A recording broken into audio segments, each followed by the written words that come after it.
Hi guys, welcome to Bini's kitchen. ഞാൻ ഇന്നിവിടെ mutton biryani ഉണ്ടാക്കാൻ പോവുകയാണ്. ഇവിടെ ഞാൻ ഉള്ളി, ഇഞ്ചി, വെളുത്തുള്ളി ഒന്ന് ചതച്ചിട്ട് വരുവാണ്. മിക്സിക്കകത്ത് ഒരു അടി അടിച്ചാൽ മതി. ഇങ്ങനെ ഞാനൊന്ന് മിക്സിക്കകത്ത് ഉള്ളി, ഇഞ്ചി, വെളുത്തുള്ളി എല്ലാം കൂടി ഒന്ന് ചതച്ചെടുത്തു. നമ്മൾ മട്ടൻ ബിരിയാണി ഉണ്ടാക്കുമ്പോൾ ഉള്ളിയാണ് മെയിൻ താരം. ഇവിടെ ഞാൻ ഒരു ഗ്ലാസ് ബാസ്മതി റൈസ് എടുത്തിരിക്കുന്നത്. ഇത് ഒരു അരമണിക്കൂർ നമ്മൾ വെള്ളത്തിൽ കുതിർത്ത് വെക്കണം. ആദ്യം ഞാൻ മട്ടൺ വേവിക്കുവാണ്. കുക്കറിനകത്ത് ഒരു 4 വിസിൽ. ആദ്യം ഞാൻ മട്ടൺ വേവിക്കുവാണ് കുക്കറിനകത്ത് ഒരു 4 വിസിൽ വരുന്നവരെ. ഇത് ഉള്ളിയെല്ലാം നല്ലപോലെ വഴറ്റണം, നല്ല ബ്രൗൺ കളർ വരുന്നവരെ. ഇനി ഞാൻ അതിനകത്ത് ഇഞ്ചി, വെളുത്തുള്ളി, ഉള്ളി ചതച്ച് വെച്ചത് ആഡ് ചെയ്യാൻ പോവുകയാണ്. ഉള്ളി എത്ര ബ്രൗൺ ആവും അത്രയും നല്ലതാണ്. ഇവിടെ പുതിനയിലയും മല്ലിയിലയും രണ്ടും കഴുകി വച്ചിരിക്കുന്നു. അതിനകത്ത് ഉള്ളി, ഇഞ്ചി, പച്ചമുളക്, വെളുത്തുള്ളി എല്ലാം കൂടി ചതച്ചത് ഇട്ടു. അതിനകത്ത് ഞാൻ ഒരു പഴുത്ത തക്കാളിക്ക ഇട്ടിട്ടുണ്ട്. പിന്നെ മുളക് പൊടി, മല്ലിപ്പൊടി, മഞ്ഞൾപ്പൊടി, പിന്നെ വീട്ടിൽ പൊടിച്ച ഗരം മസാല. ഇതെല്ലാം നല്ലപോലെ ഒന്ന് വഴറ്റിക്കൊണ്ടിരിക്കുകയാണ്. ഇനി അതിനകത്ത് ഞാൻ ഒരു തവി തൈര് ചേർക്കുന്നുണ്ട്.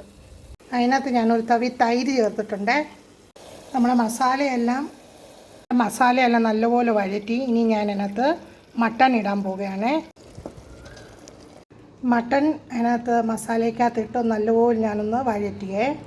ഇനി ഇച്ചിരിയും വെള്ളം ഒഴിച്ച് നമുക്കിത് ഒരു 4 വിസിൽ കൊടുക്കാം. ഞാൻ അരി സെപ്പറേറ്റായിട്ടാണ് വേവിക്കുന്നത്. ഞാനിവിടെ ഒരു തവി നെയ്യ് ഒഴിച്ചിട്ടുണ്ട്. അതിനകത്ത് പട്ട, ഗ്രാമ്പൂ, ഏലക്ക എല്ലാം കൂടി ചേർത്ത് ഇവിടെ ഞാൻ ഉള്ളി നല്ലപോലെ വഴറ്റുക. ഉള്ളി നല്ലപോലെ വഴറ്റണം, ബ്രൗൺ കളർ വരുന്നുണ്ട്.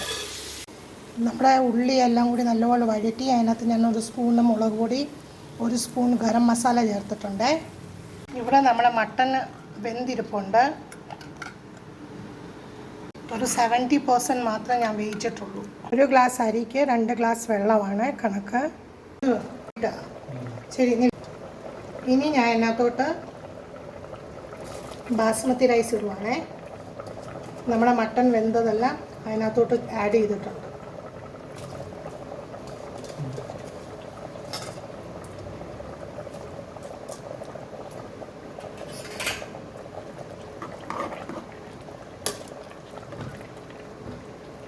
ഇനി ഞാനകത്തൊരു ലെമൺ പിഴിഞ്ഞൊഴിക്കുവാന്നേ. ഞാൻ ചപ്പാത്തി ഉണ്ടാക്കുന്ന കല്ല് ഇതിനെ മേളിൽ വെച്ചിരിക്കുകയാണ്, ദം ചെയ്യുവാണേ. ഇനി നമുക്ക് നോക്കാം നമ്മുടെ ബിരിയാണി എന്തോ ആയെന്ന്.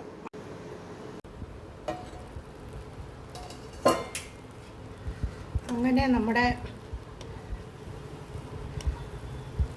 ബിരിയാണി റെഡിയായിട്ടുണ്ട്. മട്ടൻ ബിരിയാണി.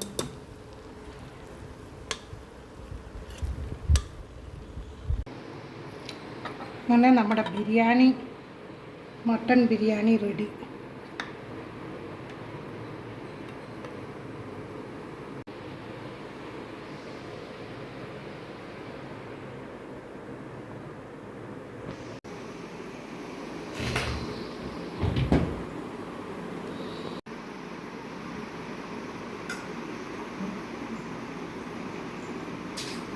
അങ്ങനെ നമ്മുടെ മട്ടൺ ബിരിയാണി റെഡി ആയിട്ടുണ്ട്. നിങ്ങൾ ഇതേ മെത്തേഡിൽ ചെയ്യണേ. ആദ്യം മട്ടൺ വേവിച്ച് വെച്ച് വേണം ഉണ്ടാക്കാൻ.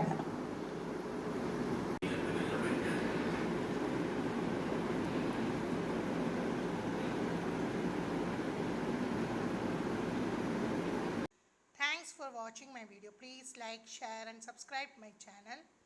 Thank you.